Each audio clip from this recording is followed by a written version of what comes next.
जय students, welcome to KRK academy. Current affair के series में आज हम economy related, economy, environment plus ecology, तो तीनों इस क्वेश्चन में रिलेटेड है। एक बार डिस्कस करते हैं। That is world green economy, तो ग्रीन इकोनॉमी समिट 2025 इसको होस्ट किया है दुबई ने, तो on 1 and 2 October Dubai trade centre में। राइट, तो इसका थीम जो है that is innovating for impact, माने accelerating the future of green economy. तो कंप्लीटली जो फ्यूचर रहेगा हमारा, तो कंप्लीटली वो ग्रीन इकोनॉमी, ग्रीन माने so which is not harmful to the environment.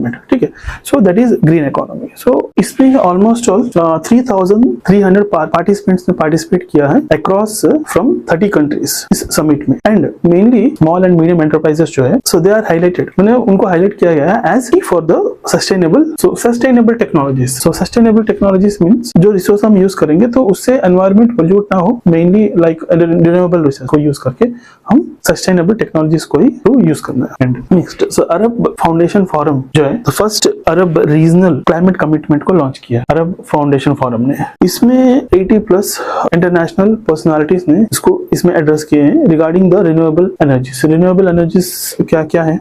Solar, wind, geothermal, biogas, hydro power, ये सारी चीजें हम रिन्यूएबल एनर्जीज के अंडर में आते हैं। So non renewable energies means fossil fuels like coal, petroleum, these all comes in the fossil fuels, non renewable sources, उनको renew नहीं कर सकते। And they have addressed on the circular economy, माने जो भी चीज हम यूज कर रहे हैं उसको रीयूज, रिसाइकिल एंड रीजनरेट करनी है। तो अगर नहीं कर रहे तो ऐसे ही हम एनवायरमेंट के अंदर अगर छोड़ देते हैं, सो दो दैट विल एनवायरमेंट को पोल्यूट करे। ओके, सो मेनली जो प्लास्टिक की जो पार्टिकल्स होते हैं वो एयर एंड वाटर से एक्यूमुलेट हो जाते हैं जल्दी, तो उससे वाटर भी पोल्यूट होती है और एयर भी pollute. So that should be what we are using, that should be recycled, reuse और regenerated. Okay, so that is the circular economy. Next, climate finance, funding for the clean energy transition. Clean energy transition, so transition हम अभी actually हमारे पास क्या है, तो 50% solar energy and 50% कोल, माने installation capacity है हमारे पास 50%, but we are generating only 25 to 30% of the renewable energy. So depending, so remaining we are depending on the non renewable sources like fossil fuels, coal, petroleum, तो इसके ऊपर ही हम depend कर रहे हैं। जो भी हम पावर जनरेशन कर रहे हैं, तो 70%